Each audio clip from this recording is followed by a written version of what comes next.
Good morning, y'all. So, on my way home from like doing Lyft and everything, God put it on my spirit to just acknowledge and appreciate His peace. And then He said, my peace it's like an alarm system to the spirits outside of me. So I came across a lot of people, and He said that the peace that you get with me, once you have that peace and that spirit within you, you get to see what spirits are in other people and the bondages that they're in. So I had picked up 3 people. It's only 3 people that really stuck with me today. One of them wasn't one of my riders. It was just like someone that was at the store. The first person that stuck out was this young girl, you know what I'm saying, 23. She was in a 6-year relationship. Then she went over to she was in a relationship recently with somebody for like 5 to 6 months, and the guy broke up with her today, and she was on her way, like in my Lyft, to another dude that she was planning to like mess around with or whatever. And obviously I tried to give her a word and everything, and she was talking about how she was wanted to see God and she feels lost. And I'm just telling her, like, you know what I'm saying, the thing that you're seeking you can find in God, you know what I'm saying, but it literally takes for you to be tired of the patterns and the things that you're going through. You know what I'm saying? You say that you want to be loved, you say that you want a healthy relationship, you say that you want this and that, but you're making unhealthy choices. And if you're not making choices within God's principles, then you're making choices and you're in bondage of what Satan wants for you. You know what I'm saying? When you say that you want a good and healthy relationship with someone, that means that you want to be a wife, right? You know what I'm saying? That means that you want a husband. That means that you want somebody to be faithful to you, to do X, Y, and Z. She was like, yeah, I hear you, but she kept repeating, I hope, versus, you know what I'm saying, it was kind of like I was giving her the key to a door, and she's standing by the door and saying, like, I'm comfortable and content. Basically, she felt stuck regardless of what I was telling her. And then I was just trying to instill in her, like, you know what I'm saying? She reminded me of the lady at the well that had multiple husbands and things like that, like, you know what I'm saying? But after I left her, I did pray to God, that He covers her, you know what I'm saying? She mentioned the guy. I was like, you don't want to, you just said you don't even like the dude that you're going to, you know what I'm saying? It's just because you broke up with your boyfriend today. Just be careful, because you don't want no child from somebody, number one, that you don't even like or love. And to have a child with someone like that, like, you know what I'm saying, preserve children for your husband and someone that you want to marry, you know what I'm saying, and you're going to have a life with, and make sure that that person that you choose, he take care of you, and he's able to take care of you and your kids, like, you know what I'm saying. And she was more infatuated with the fact that he, like, regardless of how many times she blocked him, he makes like multiple pages, and he like chases after her and things like that, you know what I mean. And all of us know typically when somebody's going that hard, once they get you, or once you actually start falling for them, you know what I'm saying, that's when it starts. But I prayed that the things that I was ministering to her, that they seep through, and that God, that He covers her and that He protects her, you know what I'm saying. And I guess the guy was gonna give her like a plan B, so they weren't even planning on using protection, you know what I'm saying. But I feel like that's like just the foreshadow of a lot of young people out here just being like careless and lost and self-medicating, you know what I'm saying, regardless of it being drugs or whatever. The fact that she literally broke up with somebody that she said that she was in love with, he treats her so good, but he's jealous, and all this stuff is kind of like everybody's trying to heal with other people instead of going to God.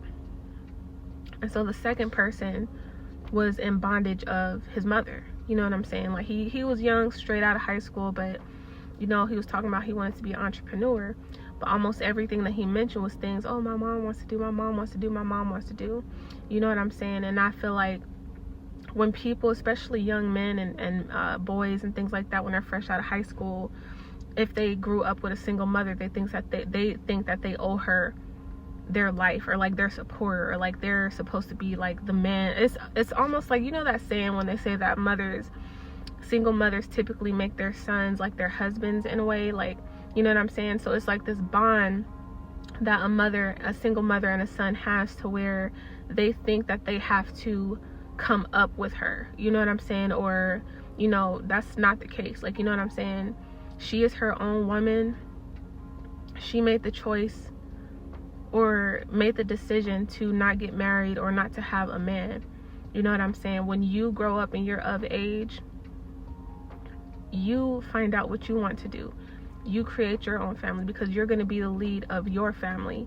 You know what I'm saying? And say if your mom get like a little boyfriend or husband, and your mom get like a boyfriend or husband, now it's like an issue, because now is this weird, like, oh, he rude, he don't like me, he's abusive, you know. And I'm not being insensitive to the cases where that is the case, but, you know, now you feel shunned or feel like pushed off to the side, because now she's stepping into her role as a wife. You know what I'm saying? And 9 times out of 10, that doesn't fall through, because, you know, there's this weird, like, you know, dynamic of like now the son's out of place. Okay, now, you know, the mom's single, so now they're back in alignment of, like, you know what I'm saying, when it's supposed to be mom's supposed to be married in her healthy relationship, guiding you, ideally with the father, but if it's not the father, ideally with somebody that can bring up the boy to become the man for his family, his separate family, and have his own thoughts and dreams and everything.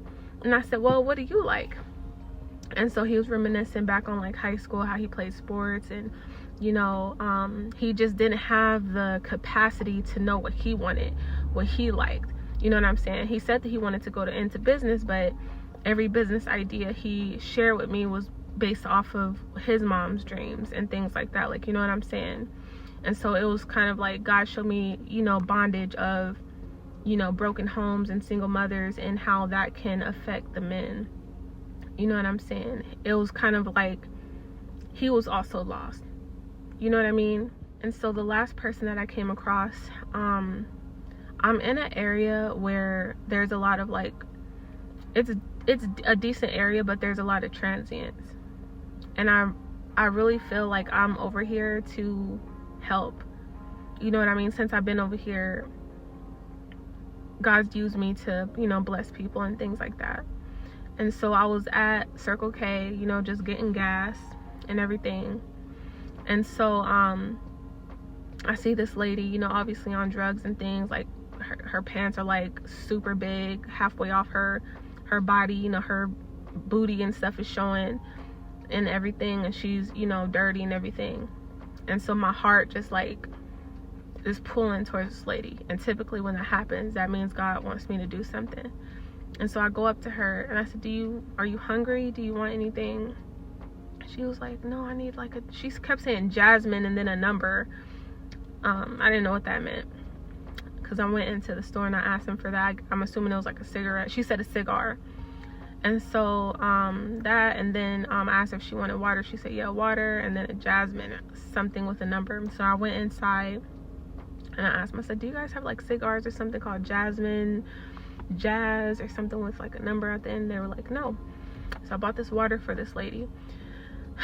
And even when I first approached her, I had asked her, like, when I had originally walked up to her,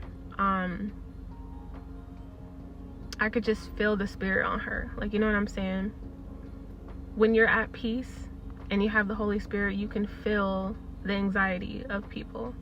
You can, like, it's all in their eyes. Like, you know what I'm saying? Just always did it. Like, it's just always searching, looking, trying to rush and speed, and you know what I'm saying? And though, you know, sometimes I'll be speeding, especially when I'm late for work and things like that, but you can see the anxiety on people. You could see the lust on people. You could see the frustration on people. You could see the anger on people. You could see what kind of demonic things that they're under. And so when I approached this lady, just like, I'm about to die, like, you know what I'm saying? I need and she started telling me that she needs the Jasmine cigar, and she was okay with the water. You know what I'm saying? So I go in the store, asked them if they have the Jasmine or whatever, and they said no. And so I got her the water. And so I came back outside and I was like, yeah, they didn't have the jabs. And she was like, oh, like she was like upset that they didn't have whatever this thing was, the cigar or whatever. And so I said, do you want the water? Or no, I was like, do you I have the water? She was like, I don't want that. And then she like walked off. You know what I'm saying? And like typically if someone like declines it and things like that, I don't take offense to it. You know what I'm saying? Because my heart was in the right place. I didn't seek like validation or approval, or you know what I'm saying? If she declined it, you know, I can just give it to somebody else I was around. You know what I'm saying? But I think the lesson from helping that lady is, and from all three people, is that there's bondage when you have alternative things in place of what it is that you need. You know what I'm saying? Like the water is probably really what she needed. You know what I'm saying? And probably other things that I couldn't have provided for her. But she denied the water and would have preferred the cigar. Would have preferred to keep putting in the unhealthy toxins and things like that. Just like with the girl. Even though I was giving her and I mean, not necessarily been there, but I understand where she's coming from. I mean, I've never been like promiscuous like that, to where I was, you know, going from dude to dude to dude and actually like being sexual with them. But I know what it's like to be told like, oh, God can help, Jesus, da da da da, but to not have a relationship with him and not really know exactly what that means until you get to that point where you're tired. And that's the point where she is probably going to have to get to. You know what I'm saying? Or not. You know what I'm saying? Depending on how strong the bondage is. You know what I'm saying? But it literally is only going to take God to break through to her, whether it's through people like me, or whether it's through like, you know, her catching something, getting pregnant. You know what I'm saying? It takes those kind of situations to people to kind of like wake up. You know what I'm saying? And even with the boy, the bondage that, you know. And when I had dropped him off, he had his mom had like this huge house, like, you know what I'm saying? It was all the way in Buckeye, so it was like it was like an hour 45 minutes away from Phoenix and everything, like, you know what I'm saying? So he was comfortable, you know what I mean? And I feel like, you know, typically with men who have single mothers, 9 times out of 10 I mean, just like me, that's why I'm out here doing Lyft and doing all these things, because it's just me. You know what I'm saying? Typically single mothers are, you know, working, if they're not on government assistance and stuff like that, they're working extra jobs and stuff to supplement for what they need to take care of. And so they establish this kingdom, like, you know what I'm saying? And they're raising these boys in these homes where the women are providing, and then they go into the world confused and not really knowing their place and what they're supposed to do as men. Like, for instance, this guy, he didn't have any kind of concept of what he likes or what he's supposed to do as a man, or what he, you know, his dreams. Even though he knew that he wanted to be an entrepreneur, his entrepreneurship ideas were based off of what his mom suggested or what his mom wanted. And it wasn't anything that aligned. When I asked him what he likes, didn't align with what he liked or wanted. You know what I'm saying? I think he mentioned like an ice cream parlor and like some other stuff that, I mean, yeah, I know that there's family owned businesses, but like he didn't have any ideas of his own. You know what I'm saying? So being in bondage of somebody else. You know what I mean? And I definitely think that kind of expanded his mind into thinking outside and having his own thoughts. You know what I mean? But yeah, that's what I wanted to share. You know what I'm saying? I might post some other videos. I got some stuff that I've been writing down and stuff, but I was going through some warfare like 1 to 2 days ago, so I'm just trying to level things out. But yeah, that's it. I hope everybody has a blessed and beautiful day. Yeah, that's it. Peace, y'all.